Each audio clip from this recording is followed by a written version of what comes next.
Welcome to the Compass Conversations podcast, a project of the Intuitive Learning Foundation. Every conversation here is organic. The opening topic isn't settled until 5 minutes before we hit record, and the rest is riffing off of each other's brilliance.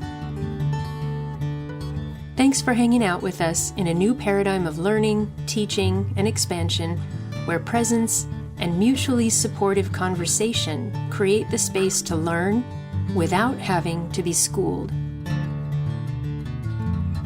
Please visit compassconversations.com to discover more about the podcast, or go to intuitivelearningfoundation.org, where we weave intuition with intellect to create harmony. And now, on to the next conversation. Hello, everybody. Thank you, and welcome to our next Compass Conversations. I'm Carrie Lake, and I'm here with Shay Stewart, Amy Budd, Andrew Freeman, Leela Angad, and Claire Morris. As we always do, I will read our invocation for the heart and essence of what Compass is, and then dive in and share what is a really amazingly dynamic topic for today's conversation. These conversations are shared from our sense of connection, camaraderie, and love. This community of peers is curious to learn from and with one another, living, learning, and leading by example.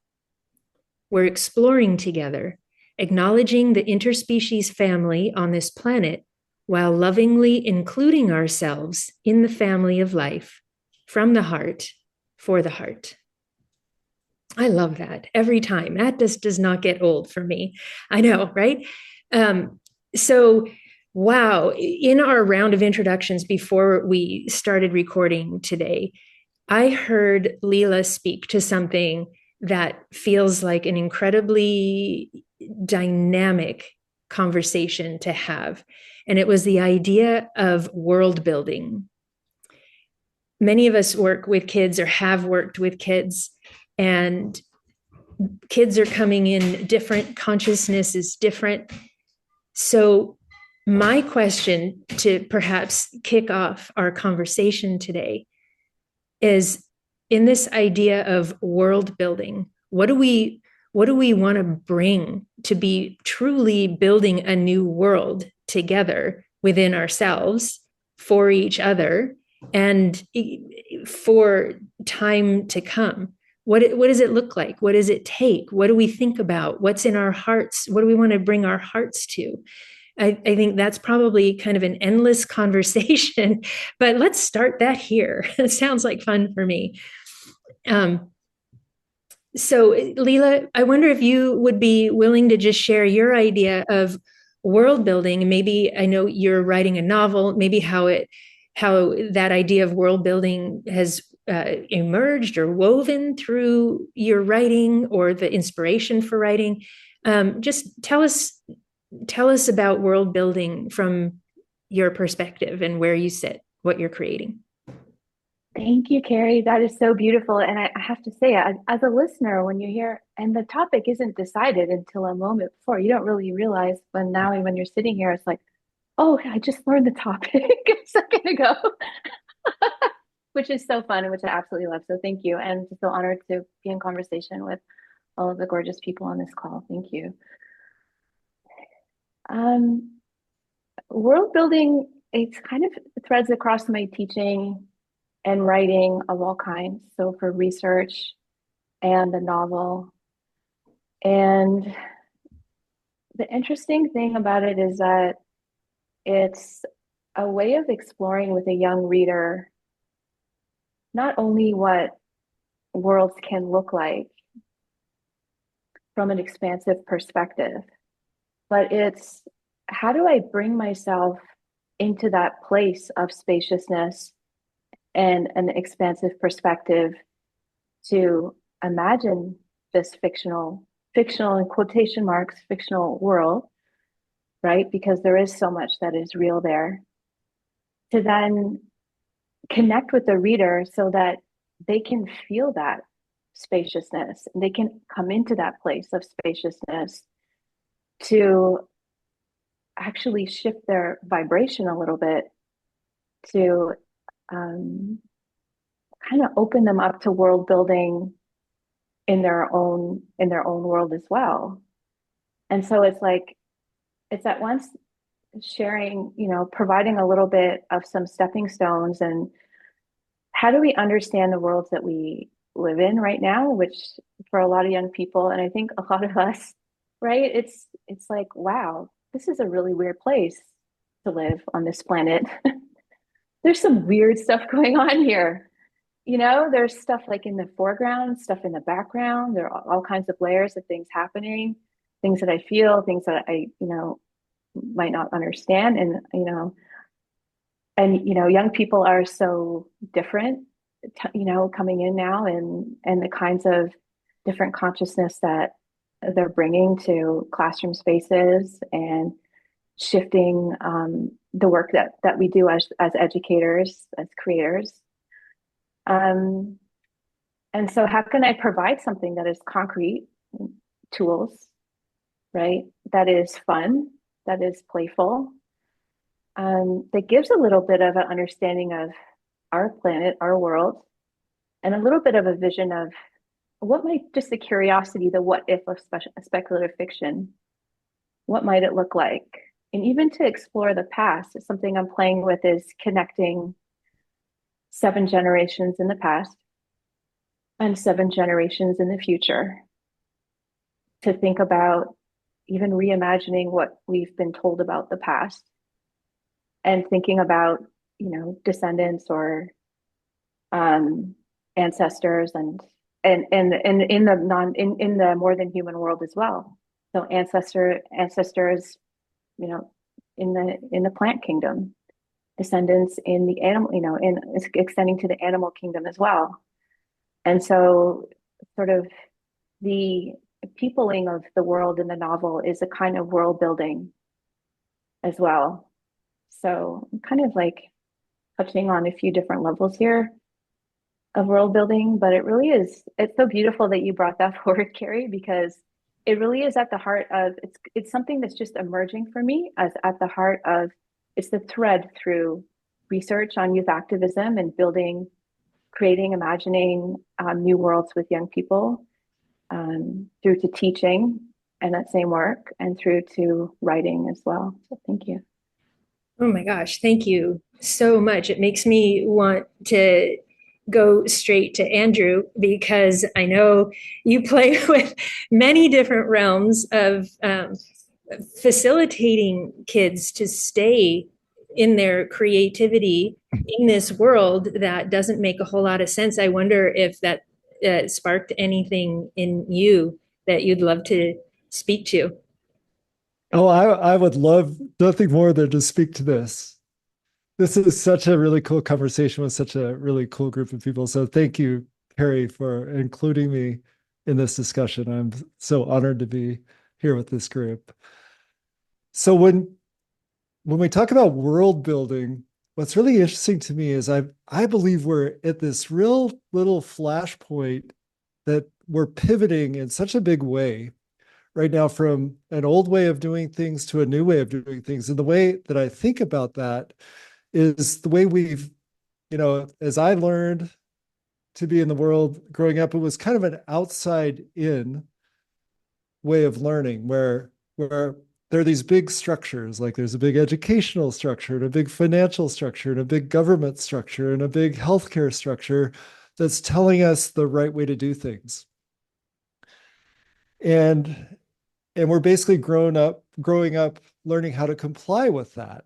How do you be a good student? How do you be a good worker? How do you be a good citizen? And what we're seeing right now is these big structures are crumbling. That's whatever side of whatever political issue you're in or whatever, we see it falling apart. And I really do believe that the shift is we're going from outside in to inside out, where we're all building our own worlds. And I believe that's our natural way anyway. So this whole idea that that the external world is creating us, that illusion is falling apart. And so I think our opportunity right now, definitely as adults, is to keep really sitting with that truth. And I could just tell from everything all of you have said, you're on the same page as I am in terms of talking about your creativity of creating novels or working with heart math, where we get into our heart brain coherence and we learn how powerful we are inside. So when I think about education with our kids, it's like how amazing would it be to right from the get-go let kids know, hey, you guys create your own reality. You're so powerful. By the way, this is the way the universe works. Like every little piece of space is infinitely powerful, it's infinitely connected, and there's all information at all points. So if you ever feel powerless, or if you ever feel confused, or if you ever feel disconnected, it's an illusion, right? So we teach the tools to go inside. So we learn how powerful we are, and instead of trying to fit into a box somewhere, like school has taught us, like be an accountant or be a lawyer or be a healthcare worker, we get to go inside and feel what's really special about us and what do we naturally want to create? What are we being called to create in the world? And let's do that instead. And so to me, that's the pivot point that we're in right now, and that's the real opportunity that we have in education, is to get kids to embrace that mindset and just sit back and watch them create amazing things and watch this new paradigm emerge in a more beautiful way than we could ever imagine.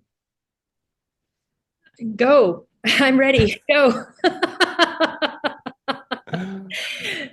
Claire, you're on my mind as I'm listening because you taught school for 30 Yeah. years and you taught music, which is probably the most spacious, I would imagine, of topics. But I wonder, I don't know, I would love to hear you speak to that tipping point, that turning point that Andrew's talking about, and any experience you have. I don't know, you were just on my mind, so I'd love to hear from you. Yeah.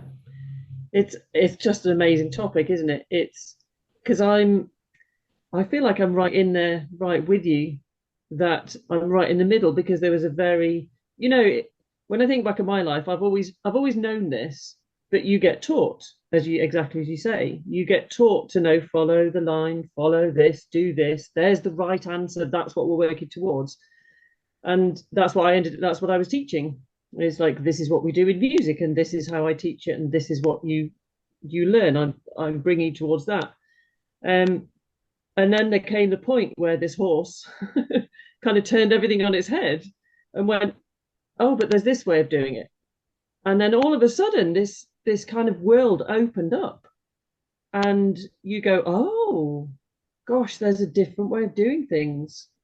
And oh, wow, this is cool. And this is just leads me in a totally different way. And what I'm seeing now is, like you say, it's the kids coming through and the youngsters, they know this. They haven't lost touch with that. Mm-hmm. And if we can keep that curiosity, that openness in them, there's really no need to teach it out of them. We need to look at life in a different way. I'm very much all about kind of keeping it real, and how do we do this? So I'm doing this in conversations with the kids that I'm with. You can just drop little bits of things in to kind of open them up again, for them to realize that this is real. The reality is we create our reality, not that, as you say, we have to fit into it. So it's a really exciting time to be in. And I completely agree with you, Andrew, that it's, as the adults, we're there to guide the next generation through. And we can see now, looking back, what they need from us. And it's just guidance to stay open, stay curious. There is no right answer. We're not trying to tick those boxes. Go where your heart is. And that's why heart math and everything else is so important, is to show give the tools that we can use every day, keeping it really simple and really real, so that every single child, every single parent, because I do also think the parents come into this as well, that it's so important to help parents help children. Mm-hmm. There's no point helping all of the children if we don't actually help the parents support their children. Mm-hmm.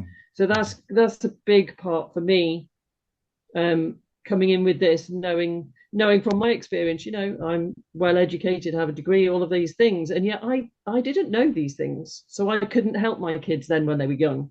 I can help them now as young adults, and they're going forward and they're creating, and they know how to find those feelings, and when things worry them, find the feeling of peace, feel what you're feeling and find the feeling of peace and go towards that. So yeah, it's very exciting times to be in when you can look at it from that perspective. Yeah, interesting. Amy, I think she teed you up right there. What are your thoughts to keep us going? Oh, you're muted. You're still muted, Amy. Sorry about that. I knew I was going to like do a first blurt if I didn't mute myself, because this is like, I took notes when Leela was talking. I took notes when Andrew was talking. It's like, oh my gosh. And Claire, yeah, to your point, I think it's absolutely critical that we also address the elephant in the room, which is the adults, right? And Leela, you brought it up, and I thought, oh my gosh, what a different concept. What if we could literally change those generations in real time? Right? Which for me is what we need to do. We need to change some of the generations that are here on the planet right now so that we can create that new world. That's a huge burden to put on little people. I'm a new grandma, and I'm watching my new little person, and she is very different, and she has so much wisdom, and they're remembering things so much more quickly. They're not having to go through that learning process like we did, and when you look at the animal kingdom, they come out ready to hit the ground running. Humans are the only thing on the planet that are, we have kids in our home for 18 years. That's a fascinating like concept in and of itself. Why is 18 the magic number? It's like, when are we going to start asking some different questions about how do we move that dial forward? How do we literally change that? Think of, and Andrew, you said it. If we're teaching kids all the things that we know now, right, as grown adults, as little people, how to come back to themselves, how to ask those internal questions, how do I bring myself back to my heart? How do I bring myself into coherence? Imagine how much more quickly things are going to come. And not that I would want my kids to be out on their own at 10 or, whatever that is. But again, where did that come from? Why are we stuck in that? And how do we change the adults in the room to help create that new reality, to help create that new paradigm shift, to help, bring these little people along in a different way? Amy, I see you all looking at me going like, oh. Amy, you said something that they would remember more quickly. Will you say more about kids remembering more quickly, please?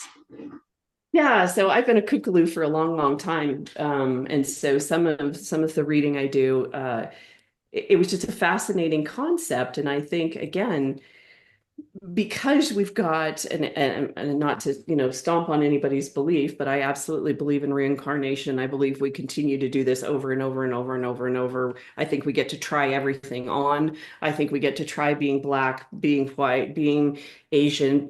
I think we get to try everything on. I think that's how we evolve as human beings.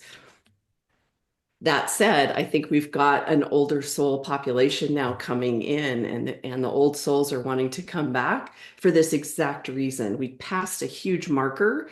We were supposed to all be exterminated, right, with Y2K. And here we are, right? We've made a conscious choice. Human consciousness has elevated. Wow, I got chills. Okay, so I know I'm on topic here.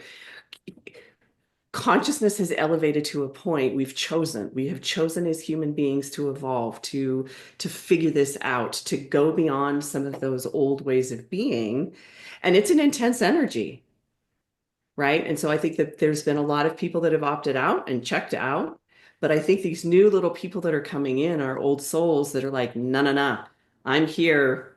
Let's go. And I think because of that, that inner knowing, that inner knowledge, all of those things are coming so much more quickly. They're not having to figure stuff out. They just need us to help guide them on that path and try to run and keep up with them. It's gorgeous, absolutely gorgeous. Thank you. With new people coming in, Shay, you've been studying quantum biology for a couple of years, and I am super curious how you might knit what you've been studying and learning with this idea of old souls coming into new bodies with a lot more space to just go forward.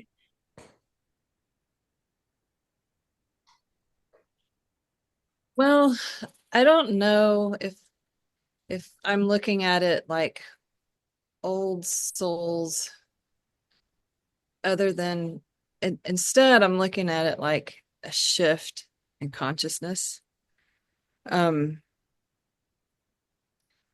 Because we're all old souls. And there are cosmic energies at play that are shifting things right now. And one of the things Andrew said about the top-down structures and how they've been controlling things, and I do believe there's a shift of that. And without getting too controversial, I believe that the top-down structures, how do I say this, don't have our best interest in mind. And the one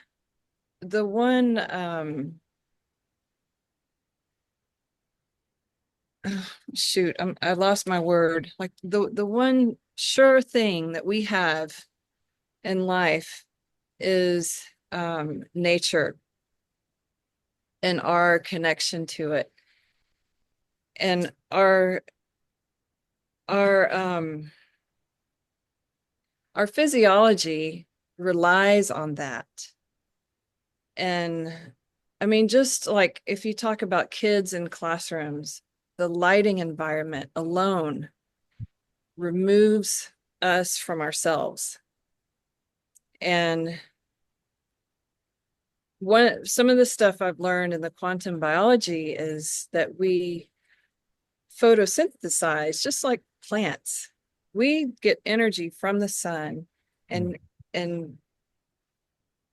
it's absorbed through the melanin in our skin, and then it's transferred into electrons that gives our body energy.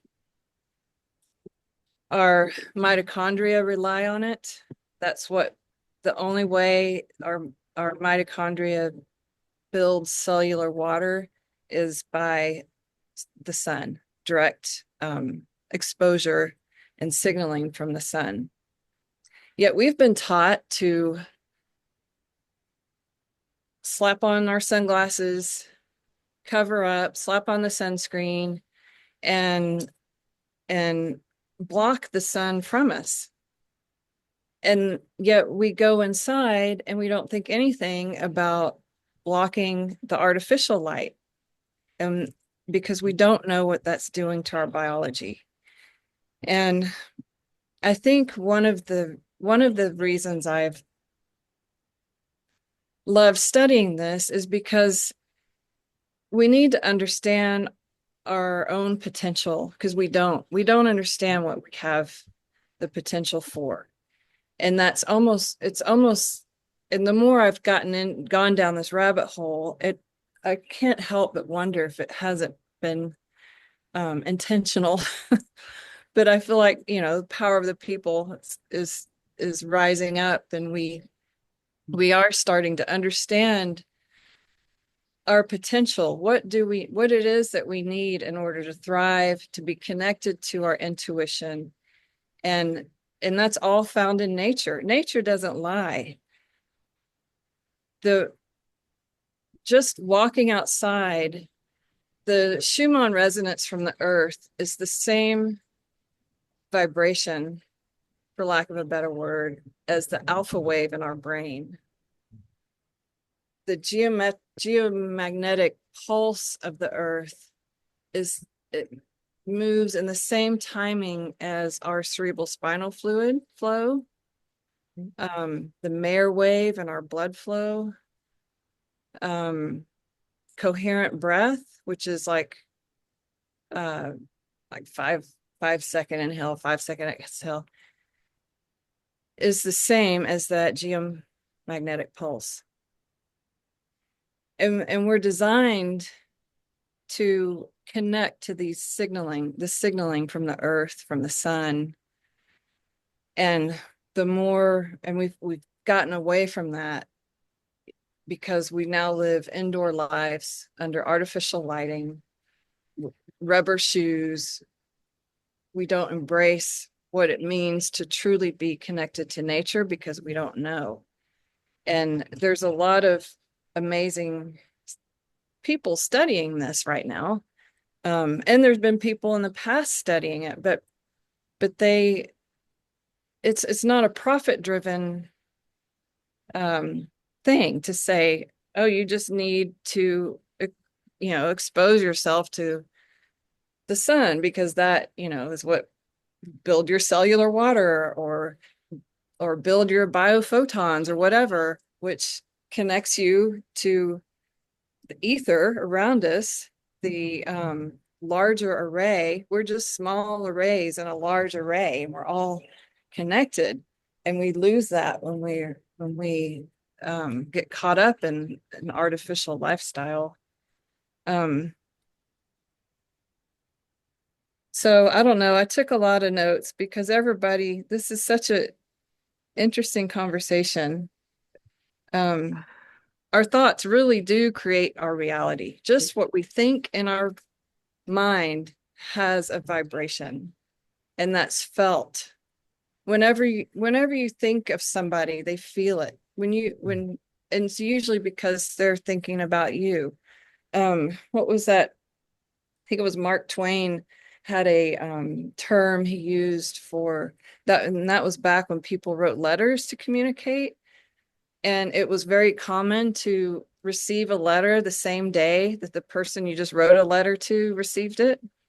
So it's that, and it used to be like that when we were younger, before cell phones and all that. My mother used to say, I can tell who's calling just by the tone of the phone, just the way the phone's ringing. But anyway, I don't want to babble, take up too much time, but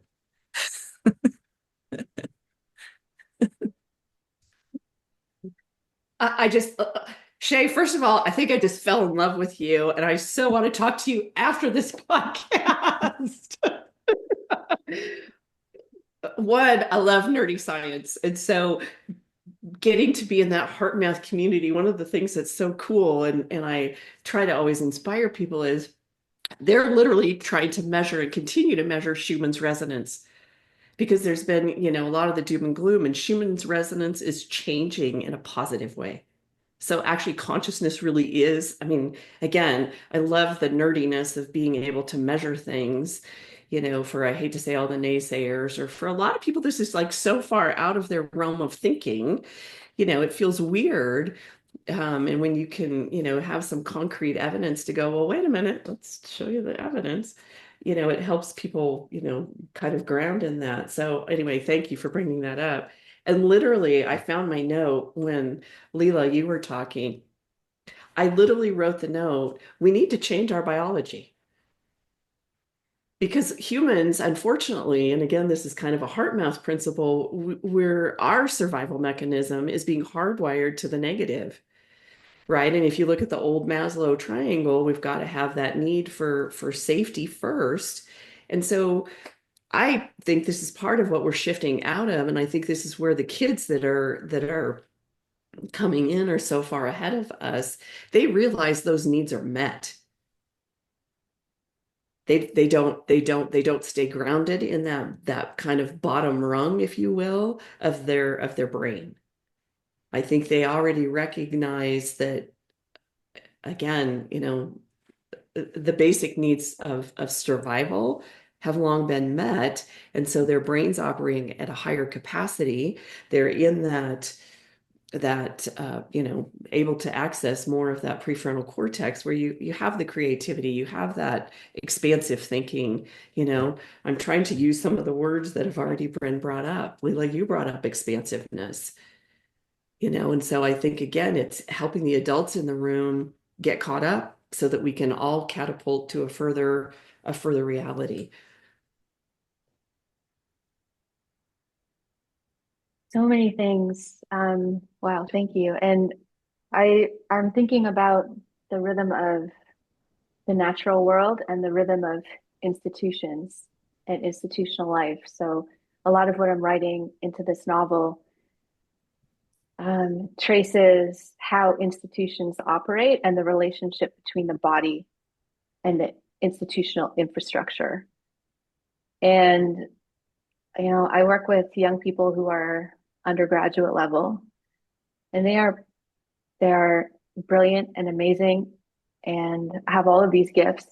At the same time, they're profoundly affected by the institutional rhythm, the what I feel like, what I think of as the drive impulse, the impulse to constantly do. Like I had a student telling me, well, I'm in my third year of this program, and this is the first time somebody's asked me what I think, right? That it's constantly like produce, produce, produce. It's like, a capitalist kind of an archaic impulse to, like, I don't know how else to describe it. And so that to then invite students into a different relationship. And this is sort of work that's growing for me and growing, and, the work that Carrie and I are doing to partner with teaching a youth activism course through ILF.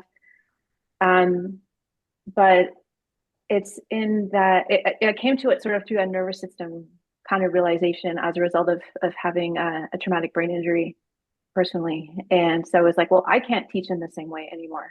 My brain doesn't work in the same way anymore. This isn't working for me at all. The person at the front of the classroom, and you know what? It's not working for anybody. So what are we even doing here? Right. And so it's like, well, how do I bring more spaciousness? Like, how do I start? Like, I'm the facilitator here. Apparently, we're the adults in the room.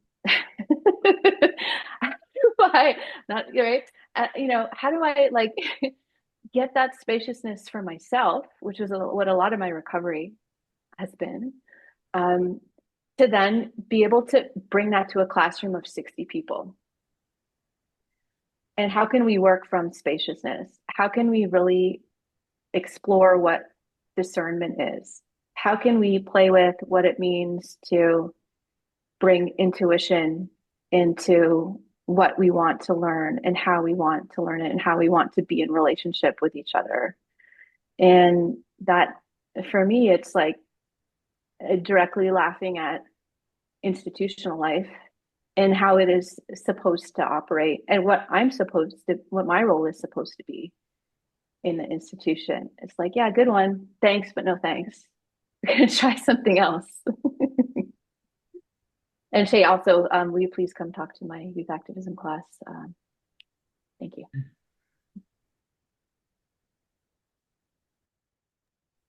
Claire, I saw you unmute for a sec. Yes, to what Leila was saying, that again, it comes back to helping the adults, because we need to be the example for the children. And since I've stepped away from teaching, my next biggest thing has been with my own children.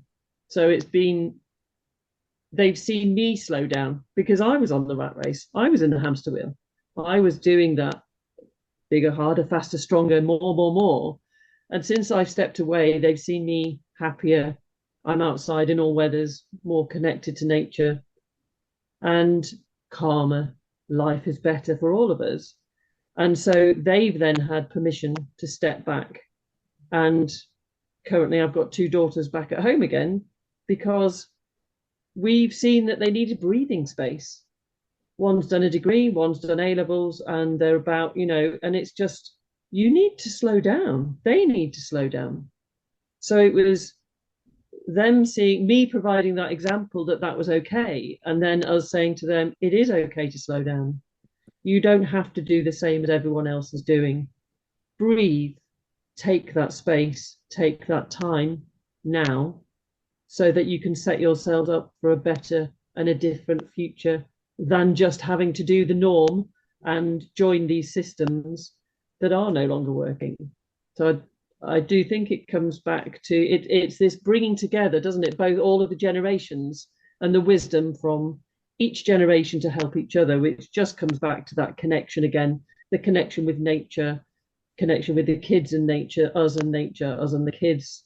It just all comes together about connection is the way forward, and that community and collaboration. The thoughts I'm having now are like the curiosity in my mind is, where are the openings to assist adults in this way, to assist parents in this way? And what's beneath that for me, having been with horses most of my life and having the horses tell me, if you want to help us, go help the people. Go help the people find their hearts, and that will help us. What I found is whether it's horses or dogs or cats, a lot of people will do more for somebody else than they will for themselves. They'll recognize that their horse has anxiety. Their cat's having, my cat Carrie, my cat has anxiety. Can you help my cat? And yeah, sure, let's talk. We'll talk to the cat. And 10 minutes in, they're like, whoa, do you work with people? Right? Because I think people think about themselves second, third, or fourth. And perhaps it's similar with kids coming in with the prevalence of the autism spectrum. People showing up in a very obvious way saying, I need something different. And so people who have been conditioned in an institutional way have something to recognize that makes it viable to change, right? To change our way of being. And so maybe, kids coming in a new consciousness, kids coming in on the spectrum, it's a very justifiable reason for wholesale change. But it does make me curious, do we need, how do we change the paradigm so we don't need to be so up against a wall before we change? How do we plant these seeds? Where are the openings for that? I'm curious to hear from all of you about that. I'd love to jump in on this one. And Carrie, I was so inspired by your books, especially Think Like a Horse. And so when you work with animals, and just the way you were describing helping people with their pets or whatever, I think the biggest change is so many adults are like, hey, I know what's best. Or that's when we're talking about systems or institutions, we know what's best for you. So you should do it our way. And so what ends up happening is we train our pets or our kids through this punishment reward system. We're gonna get you to comply our way. If you don't do things our way, you're gonna get a little bit of a punishment. If you do things right, you'll get a reward, and eventually you'll come around to our way of thinking. And I think in terms of working with the parents, it's understanding that, right? It's understanding that, hey, your kid knows best for them. They're already brilliant. One of my favorite things to talk about is this genius study that NASA did. If you're not familiar with it, there's a creativity test that they gave to their engineers, and someone got the brilliant idea of giving it to 5-year-olds. And so, unlike the NASA engineers, 98% of 5-year-olds tested as creative geniuses. And they're like, oh my gosh. And so what they decided to do is follow the same group of kids, and they gave them the test again at age 10, and only 30% tested as geniuses when they were 10. When they were 15, only 12%, and when they were adults, only 2%. And that's what blew them away, is they would give this test to the NASA engineers, and 2% were like, okay, 2% are geniuses. We're awesome. But then like the 5-year-olds, like, so then the question is, well, what happened? What happened to that 98%? And I really do believe it's as simple as they get trained out of it by them learning that I actually don't know what's best for myself. These people know what's best for me. So I can stop creating, so those of us like you, Leela, who's a novelist, and you're obviously still super, super, committed to your creativity. I know probably all of us are in that way. How did we get through that gauntlet of not being trained out of our creativity when it's so prevalent? So I think the first thing with parents and really teachers is just realizing like every kid is a genius in their own special way.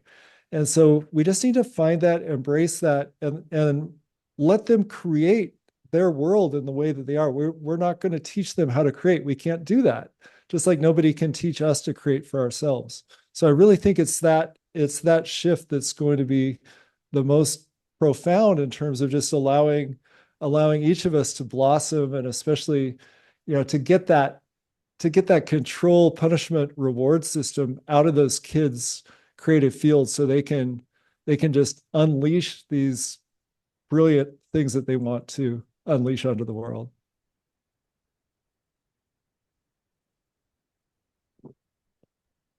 Sorry to jump in again, but I just had something just coming up for me. So I on the research side, I facilitate co-research with young people.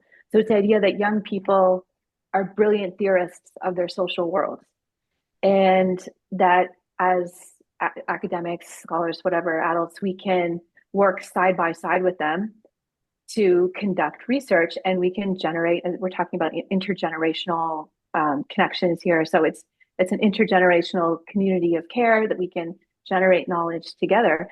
The hardest thing in that work is to assist the adults in the room to give up the role of experts, right? To give up that power and that desire, right? To really work alongside young people as experts. And when I present this work and share it, it's one of the hardest sells. It's just the idea that young people are brilliant social theorists of their worlds. And so just that there is a desire to it comes up in so many different ways: to save, to help, to intervene, to re-guide, to come with the answer. It's the biggest one, probably. Where, one of the things I'm playing with in my class and having some humor with is, so I get, we're working on final projects now. So there's some anxiety about that, some stress. And so students write me to say, I have these ideas. I want to write about, judgment and discernment, Carrie, for my final project. And what do you think about these ideas? Should I do this, right? Because I'm the professor, quotation marks, so they want to know what's the answer.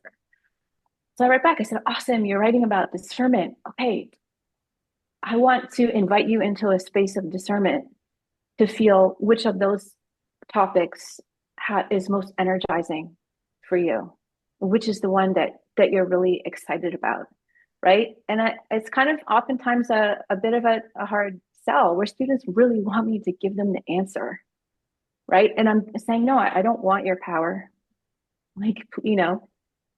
right? And to center them in the process. So it's anyways, just making some links and some things I'm thinking about, but yeah. You're exactly right, that we are taught to give our power to somebody else all the way through school. Is, as the teacher, I know what the answer is. So, child, you tell me. And I had a light bulb recently in last year in a lesson with my horse, when I had a new teacher and I was all knotted up and anxious, and she came in, and I'm emotional, and it made me realize that I'm like this because I want you to tell me what to do. But the realization was that I'm giving my power to you. I'm saying to you, you take responsibility for me. That's and it was such a light bulb, such a clear moment of understanding that, oh my goodness, I'm being giving my power away. And all through school, we give power away. And it's about push. I don't know, it's not the word isn't right, pushing back, but turning it around and saying, well, what do you think? And allowing that space to have multiple different answers, all of them correct. And as you say, it's about then you choose, you discern which one feels best to you. And I love that, because that's such a simple and very real way that we can talk to other people who come to us for advice, children who come to us to ask for the answer, is to go listen, but then turn it and say, what do you think? I love that. Can I say something? Okay.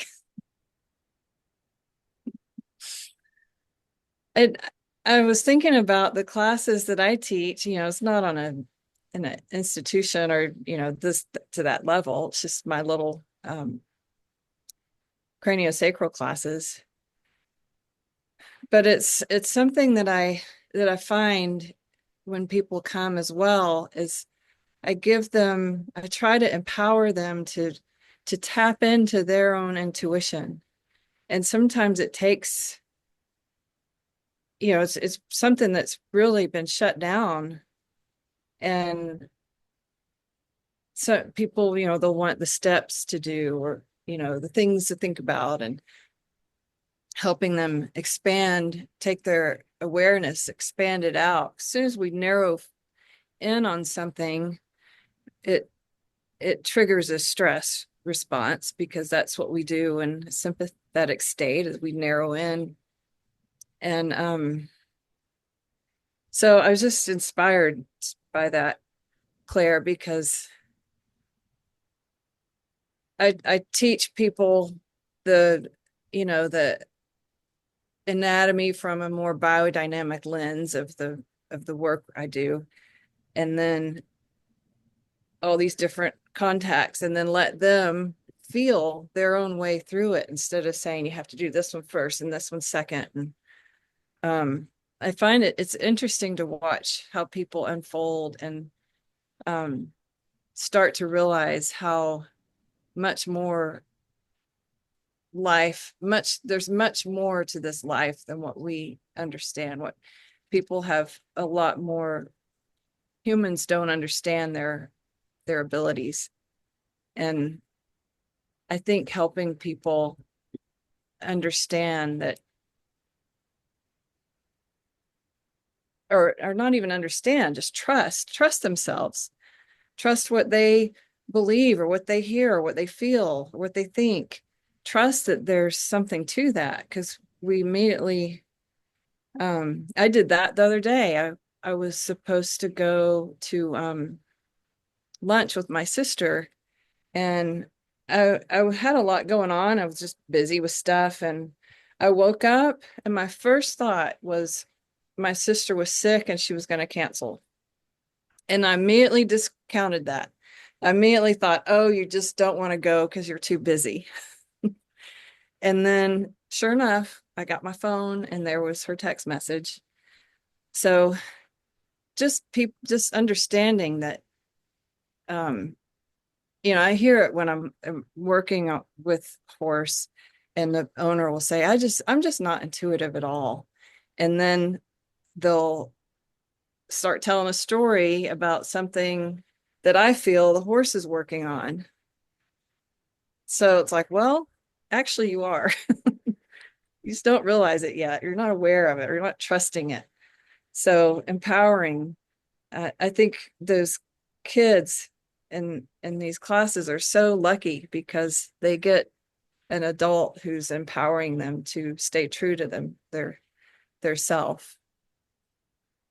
And that's all we can do is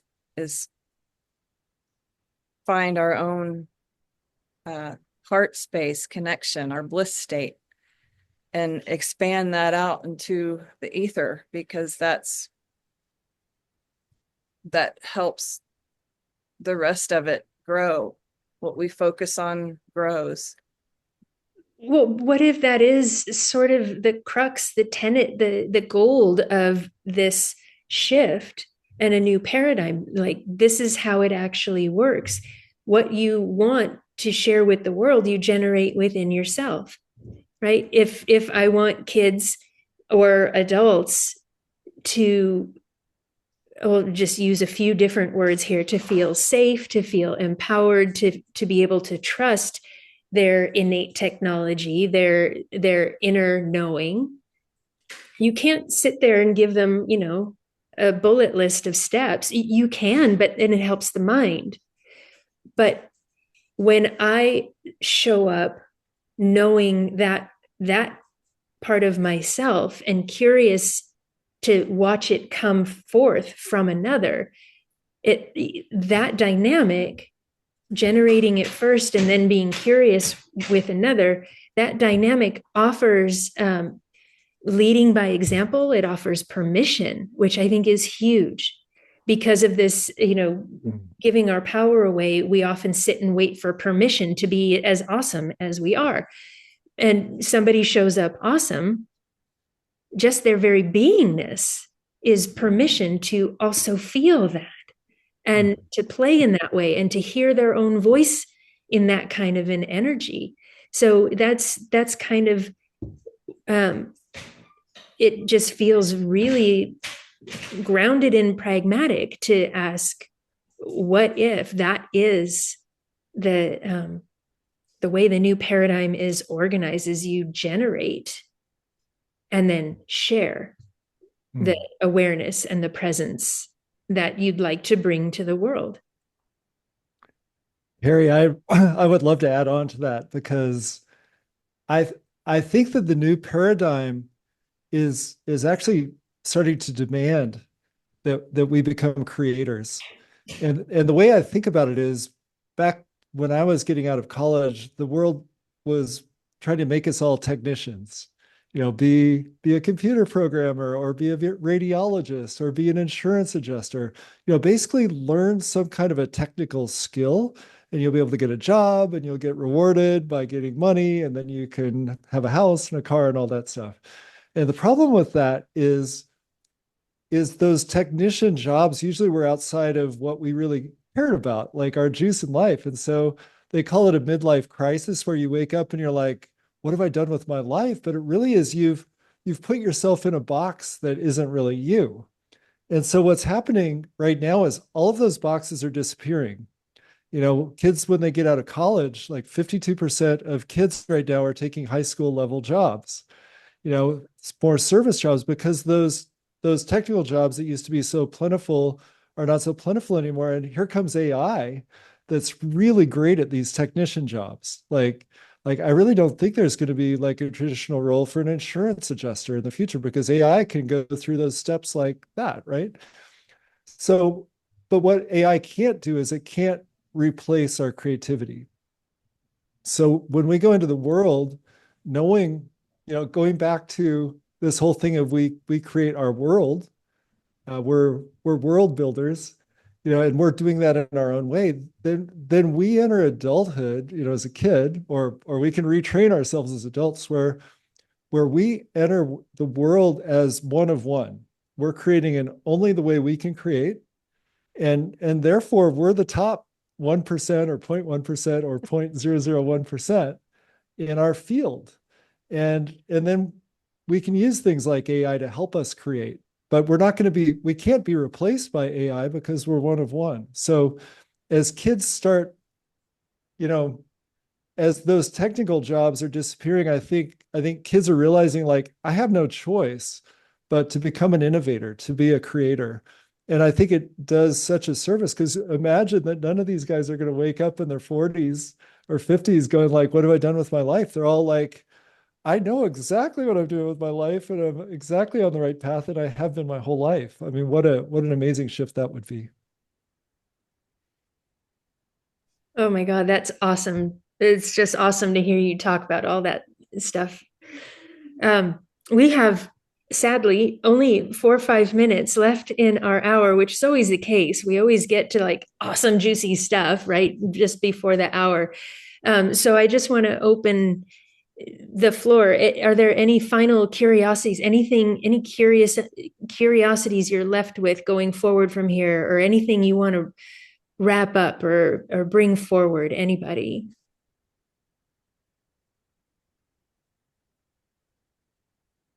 One of the things that comes to my mind is just weaving nature back into this conversation, because again, humanity, we have this specialized processor of a prefrontal cortex that I often affectionately title the mayor of Thinky Town. And it's wonderful, but sometimes the mayor is a bit, micromanaging. And nature, like Shay said, nature doesn't lie. Nature's not overprocessing. There's the quote from Lao Tzu that says, nature never hurries, and yet everything is accomplished. And I am always feeling that when things seem to start going really, really fast. For me, it's not just words. It's a reality that nature never hurries, and yet everything is accomplished. And the fact that I can feel that reminds me that I am also of that. That essence is also part of my humanness, even while the mayor is getting a little stressed out because it's losing control of some of the details. So this always ends up being my question as well. And I love what everybody's been saying, that with intuition, you can't teach it from the outside. It has to be something ignited and explored from within, right? And so whether it's for kids or for adults, what if world building starts with having a friendship with the part of myself that's never been separate from nature? Right? And getting to know that part through horses, through trees, through nerding out on quantum biology. We can do that. There are so many different ways, so many different entry points. And it's just remarkable that these conversations are happening more often and in more circles. Every single time we touch on this conversation, it expands not only for us, but in the universe as a whole. And the more we bring our awareness to it, the more we set ourselves up to offer others permission, because we are walking that talk. We are walking that reality. And that walk is what creates worlds. So I'm all about it. What do you guys think? Sign me up. Where do I sign? Yeah. I love it. I love it. My goodness, you're all so beautiful. Thank you so much for this conversation, everybody. Thank you. Yeah, it's really fun. And yeah, let's do it again sometime. Yes, to be continued. Yeah. To date. Beautiful, beautiful. I have just one final thought, and I think that everybody spoke to this, and I love the idea that no one in my Hollywood squares here is thinking in a linear fashion. And I think that's part of what needs to change, is we need to think in circles instead of the black and white. I think we need to ask for the both and, not the either or. And I feel every single one of you has said that maybe in a different set of words or whatever, but I think that's the shift we're in. Leela, bring us home. Oh my goodness. Well, just gonna add a little bit on there to say that you beautifully set us off thinking about world building. And earlier, Andrew had talked about things falling apart right now.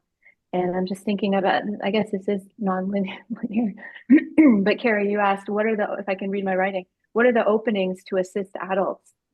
And I'm just thinking about, things falling apart as things falling open, and the spaciousness of the possibilities that present in that.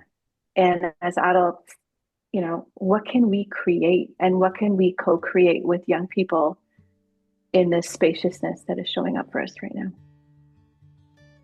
Oh my God. Hear, hear. What a beautiful question to leave us with, Leela. Thank you. Thank you, Carrie. Thank you, everyone. Amazing. Thank you. Oh my goodness. Thank you, everybody. Wonderful. Thank you. See Thank you guys. Thank you. multiple Bye, everyone. Thank you so much.